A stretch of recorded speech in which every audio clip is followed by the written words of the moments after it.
Good morning, everybody. Shannon and Karen here with Wandering Out Yonder. Today we are down in Virginia, Marion, Virginia, I believe. And we are staying at Hungry Mother State Park. We are camping in the Camp Burson campground.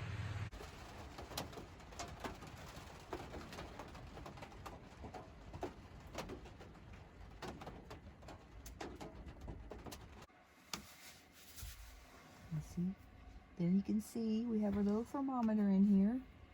It is right around, it's approaching 60. Right. Yep. So yeah, tight and stay nice and toasty.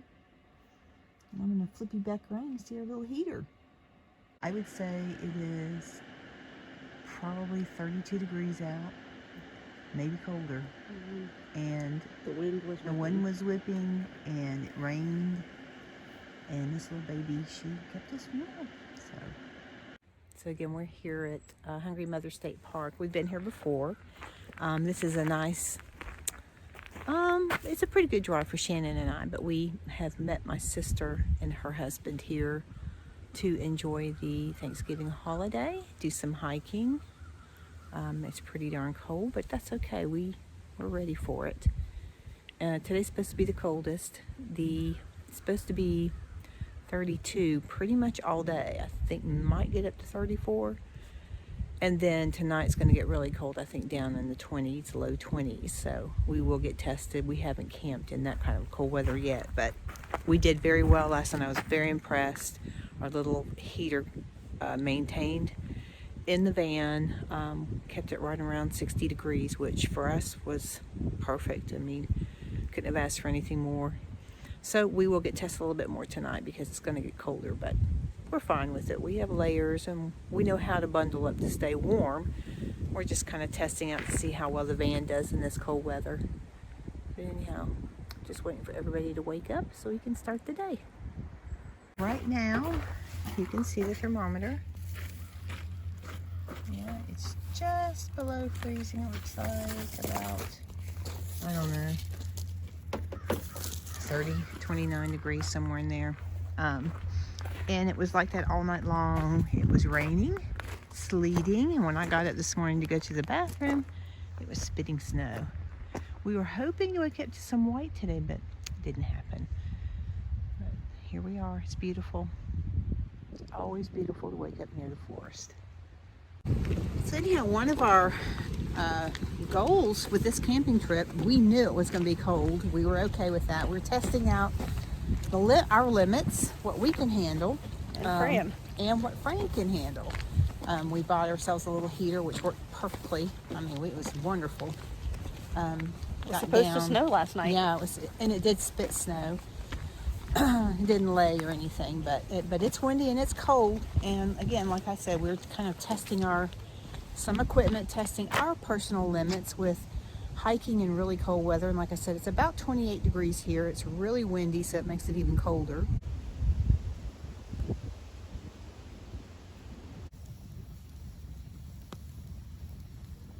Oh, wait. I guess we'll be chilly tomorrow night when we get home. Yeah. It's fine. Just we'll be never see it from.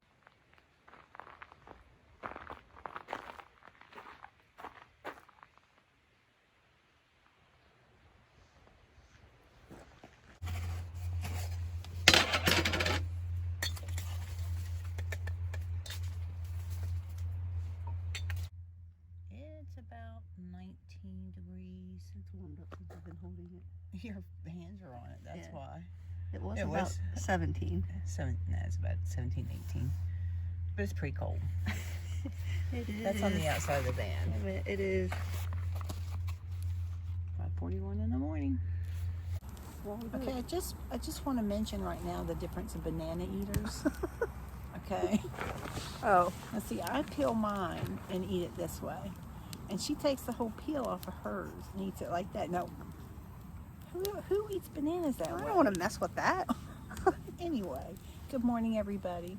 Shannon and Karen here with Wandering Out Yonder. And again, we are in Hungry Mother State Park. It is Saturday morning. 2 days after Thanksgiving. Yes. It is right now about 16 degrees. It's nippy. The van kept at about 45 degrees, 40 to 45 degrees overnight. And considering that we did not turn that heater on until we got back from our hike yesterday. And it was about 4 o'clock. Right. And it was already below freezing. Right. I mean, yesterday was really cold and windy. The van was below freezing in the van when we got back. So for it to have gotten up to 40 to 45 for us was we were wonderful. thrilled. Yeah. And we stayed warm. I mean, we had plenty of warmth in there with the clothing that we wear and our blankets and so forth, so we were fine. We wanted to share a few things with you guys that we learned on this trip. And like I've said in previous videos, Shannon and I always learn something just about every camping trip that we go on that we try to change about our camping trips to make sure that we are on top of things that happen while you're out camping. But anyhow, a couple of things that we knew that we were going to have an issue with. One is the cold temperatures. We have camped in just at freezing temperatures before, and that was the last time in Shenandoah, I believe. And yeah, and our first cold run with Fran, we woke up the next morning and our coffee water was frozen. That Okay. was a first. okay, I thought that it froze while we were there. In Shenandoah? Yeah. I don't know. Okay. It was cold. Anyway, so on this trip, we had looked ahead. We knew that it was going to get below freezing the first night we were here. We weren't terribly concerned about that night, but the next day we were going to be waking up to 20-degree temperatures, winds, possible snow and sleet. And the temperature yesterday was only supposed to rise to 32, I believe. Yeah. Which I don't think that it rose to 30. I don't know. think It was got cold. to 30 yesterday. But anyhow, the point being is that we were like, okay, well, if our water freezes the first night, What are we it'll gonna do? warm up, as the weather warms up during the day. Well, it didn't warm up during the day yesterday, so we had to think that through, how we were going to keep everything from freezing. So Shannon actually thought of this. We've got the Igloo Coolers. Yeah, we have a couple of really nice Igloo Coolers. I'd say they're comparable to the Yetis, and some people might go, no way, but We've I'm just been really saying- happy with them. Oh yeah, they are great. So happy with the big one that we went with a smaller version. For this time of year, you don't need to refrigerate as much. So Right, which we didn't. We didn't Right. use ice or anything. But anyhow, so to bring the amount of water that she and I consume, we drink a lot of water. And we had some adult beverages that we wanted to bring. And to keep them from freezing, and our coffee water as well. The night before we left to come here at home, the temperature was getting down to 30 overnight, and it was going to stay that way for about 8 hours. It was going to be below freezing. So we experimented there. So we experimented at the house. We brought the coolers outside, and we put some of the bottled waters and our other beverages in there, left them out overnight to see if the Cooler would work opposite. would for us. keep the cold out as well, instead of keeping Insulate the cold it. in. Right, insulate it so Right. the contents wouldn't freeze. Opposite of what you want in the summertime. Right. So, So that was our little test at home. Well, we got up the next day and checked it, and sure enough, it did. it worked.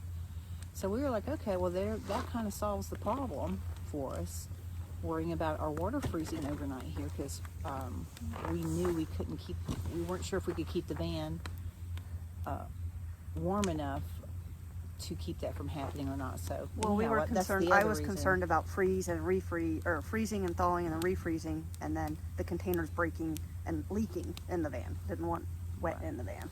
So anyhow, that experiment worked. Right. The lesson number 2 that we have learned about cold weather camping has to do with the propane tanks that she uses to cook our food with. So we don't always cook on the fire. Sometimes we just heat things up like soup and that sort of thing. Morning coffee. And morning coffee. This trip we brought it's a tiny little stove, electric stove that I found. It's plan B. That was our plan B, and we decided to make it our plan A because we discovered that little thing heats that water like in a minute. So we were like, cool, we'll just use that. But anyhow, the other issue we had was our little propane tanks. I think it was in Shenandoah. They frosted over somewhere. Well, anytime it's cold and then you crank them up, yeah, it they was do. one of our last camping They trips. frost, but they frosted over. This is the same one. When we took her out, when we knew it was going to be freezing overnight, got up the next morning, the water was frozen. I used the stove, and then after I turned off the stove, noticed we kept smelling gas. So the propane tank was leaking, and I'm not certain if it was just coincidence or if it was the cold weather that had an effect on the propane cylinder itself, but that was definitely a concern of mine. I don't like sleeping with those in the van, no matter the temperature, but I was concerned if I put them outside that it might cause them to leak. So Karen actually had an idea on this one.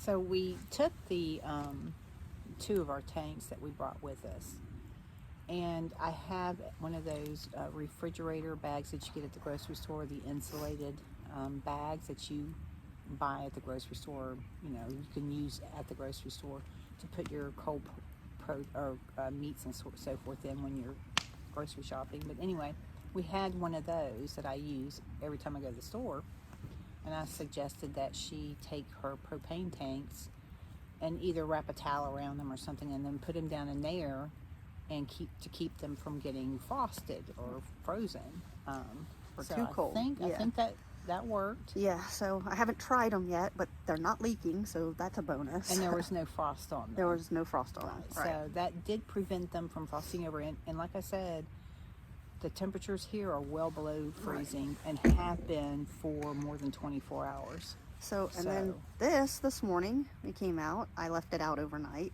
It's Intentionally. frozen. I didn't think it would be a Frosted problem.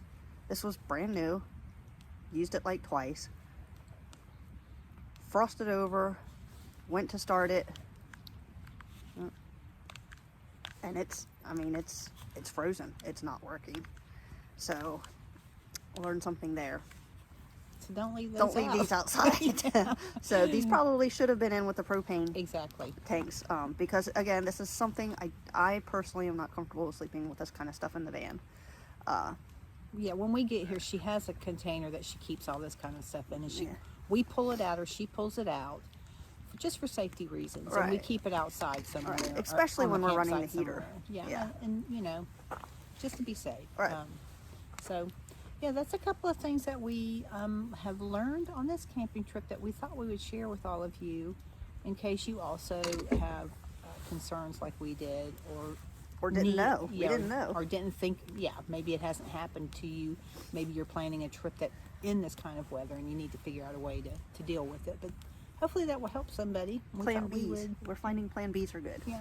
So. Plan B for stuff like this. Plan B for propane. It's actually a Plan A now. Yeah, right. So, but we're learning. And like Karen said, every single trip, even if there are some little disasters, we're learning, and so we can keep pushing the temperatures, keep pushing ourselves. I mean, look, you can see how cold it is. But we're learning, and that's good. Yeah. So thanks everybody for wandering out yonder with us here at Hungry Mother State Park as we enjoyed our campground visit, tested out some things in Fran, and just generally had some nice fires and good company. We appreciate you guys coming along, and we hope to see you soon. Bye.